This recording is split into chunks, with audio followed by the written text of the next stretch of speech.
శంకర్ అనే యువకుడు తన ఇంజనీరింగ్ విద్యని పూర్తి చేసుకుని ఉద్యోగం కోసం చాలా ప్రయత్నాలు చేస్తూ ఉంటాడు.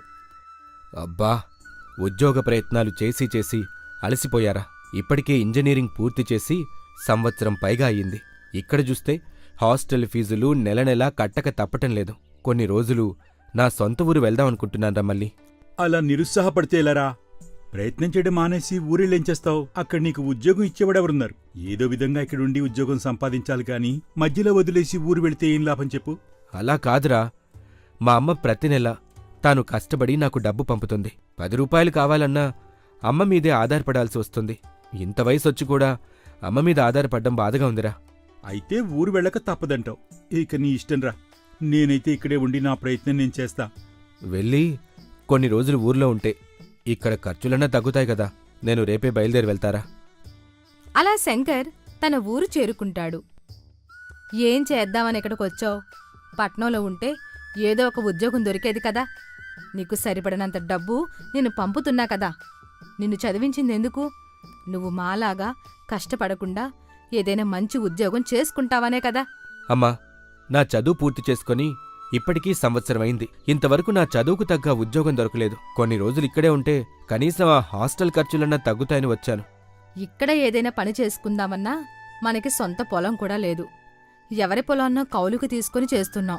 ఇక నుండి నేను కూడా పొలం పనే చేస్తానమ్మా. ఇక్కడ ఒక సంవత్సరం ఉండి వ్యవసాయం చేసి ఆ వచ్చిన డబ్బుతో పట్నం వెళ్ళి ఉద్యోగ ప్రయత్నాలు చేద్దామనుకుంటున్నానమ్మా. నేను చెప్పేది నీకు అర్థం కావడం లేదు. నువ్విక్కడ కూలి పని చేయడం నాకిష్టం లేదు. నువ్వెన్ని చెప్పినా సంవత్సర కాలం పాటు నేను ఇక్కడే ఉండి వ్యవసాయం చేద్దామనుకుంటున్నాను. అలా శంకర్ సొంత గ్రామంలోనే ఉంటూ వ్యవసాయం చేస్తూ ఉంటాడు. ఒకరోజు శంకర్ పొలానికి వెళ్తూ ఉండగా, ఏంటి రాములు బాబాయ్, బండి భూమిలో ఇరుక్కుందా ఏంటి? ఎద్దుల్ని పట్టుకొని ఎలా కొడుతున్నావు? భూమిలో చక్రం పట్టేలేదు శంకర్. ఇప్పటి వరకు బాగానే తిరిగాయి. ఇక్కడికి వచ్చేసరికి వాటంతటా అవే ఆగిపోయాయి. ఏమైందో అర్థం కావడం లేదు. ఇన్ని బస్తాలతో ఉన్న బండిని చక్రం తిరక్కపోతే ఎద్దులు మాత్రమేం లావుతాయి? ఉండు చూస్తా. ఇప్పుడు ముందుకు లాగు, బండి నడుస్తుంది. హే హే హే ఇప్పుడు నడుస్తుంది. ఏం చేశావు? ఇప్పటి వరకు నడవలేదు. నువ్వు చక్రం దగ్గర ఏదో చేసేసరికి ముందుకు నడిచింది. ఏమీ లేదు, ఇక్కడున్న మేకు అడ్డం పడింది. దాన్ని సరిచేసి కొంచెం గ్రీజు రాశాను, అంతే.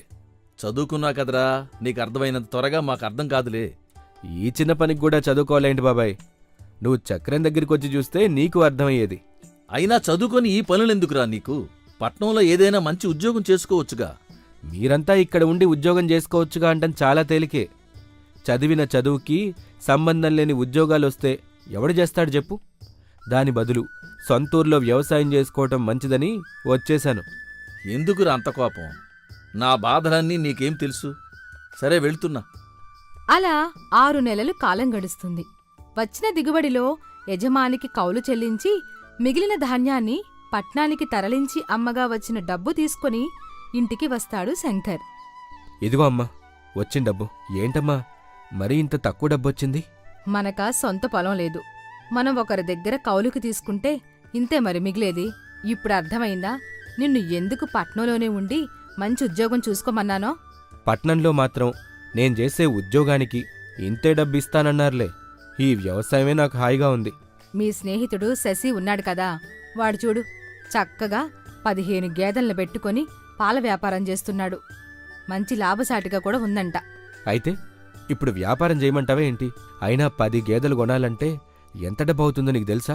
సరే, అవన్నీ వదిలే. ప్రస్తుతం ఏదో ఒక పని చేస్తున్నాను గదా. అలా శంకర్ మరుసటి రోజు ఉదయం పొలానికి వెళ్తాడు. అక్కడ సీను ట్రాక్టర్తో పొలాన్ని దున్నుతూ ఉంటాడు.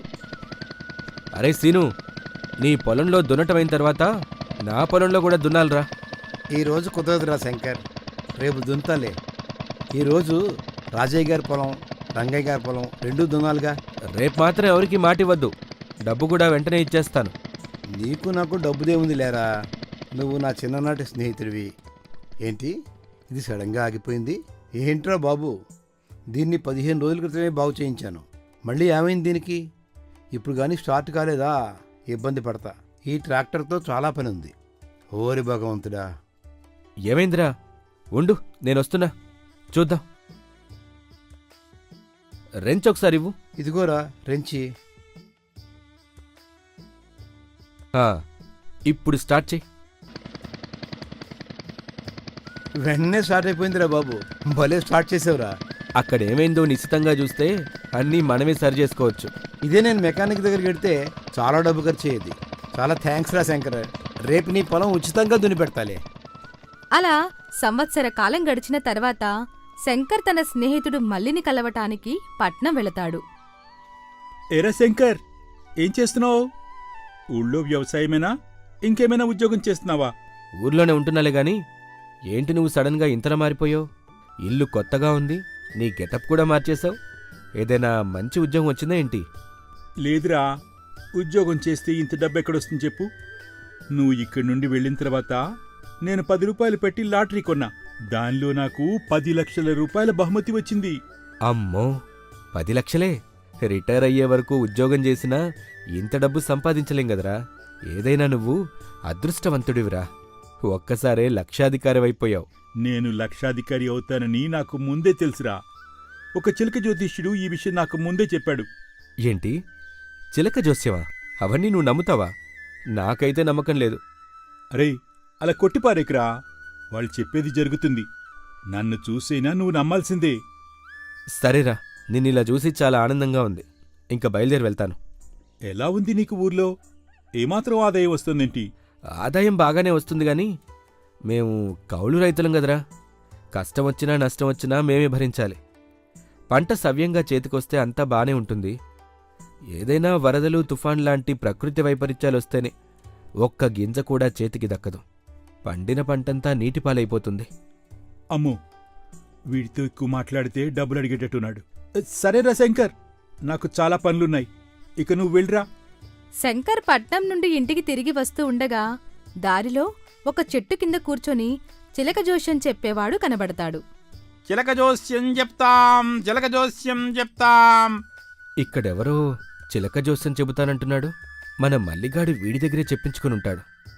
వాడి జాతకమే మారిపోయింది. ఒకసారి నా జాతకం ఎలా ఉందో చెప్పించుకుంటాను. అయ్యారండి, చిలక జోస్యం చెప్పించుకోవడానికి వచ్చారా? జరిగింది జరిగినట్లు చెబుతాను, జరగబోయేది జరగబోయేటట్టు చెబుతాను, ఉన్నదున్నట్టు చెబుతాను, అంతా నిజమే చెబుతానయ్యా.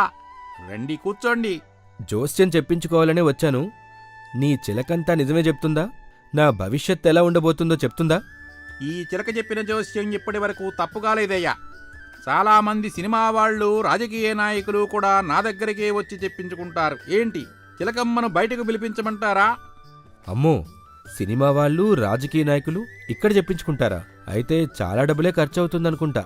డబ్బుదేముందులే అయ్యా, రండి, ముందు మీ జాతకం చెప్పించుకోండి, తరువాత మీరెంత ఇవ్వాలనుకుంటే అంత ఇవ్వండి బాబు.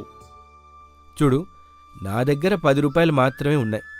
ఆ తర్వాత నువ్వు అంతకు మించి అడిగితే నేనివ్వలేను. ముందే చెప్తున్నాను. కాని నా జాతకంలో జరగబోయేదేంటో కరెక్ట్గా చెప్పాలి. చూడండి, మీరు 10 రూపాయల కన్నా నాకు ఎక్కువేమీ ఇవ్వద్దు. మీ భవిష్యత్తు ఎలా ఉంటుందో తెలుసుకోండి. అయితే ఇదిగో 10 రూపాయలు ముందే ఇస్తున్నా. రామ్మ చిలకమ్మ, బయటకు రా తల్లి. ఇదిగో, ఈ కుర్రాడు తన భవిష్యత్తు తెలుసుకోవాలనుకుంటున్నాడు. నువ్వు చెప్పింది ఎప్పుడూ తప్పు కాలేదు. ఆ కుర్రాడిని ఒకసారి చూసి ఒక కార్డు తీయమ్మా.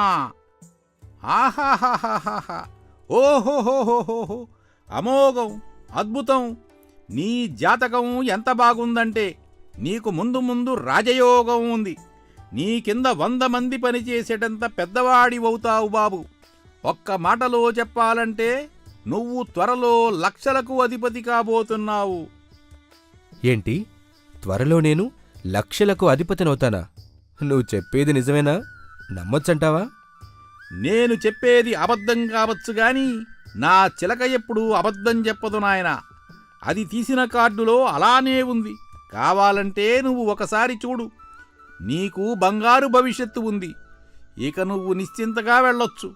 ఇంత శుభవార్త నీకు చెప్పిన మా చిలక కోసం ఇంకొక 10 రూపాయలు ఇచ్చెళ్ళొచ్చుగా బాబూ. 10 రూపాయలేంటి, ఇదిగో 20 రూపాయలు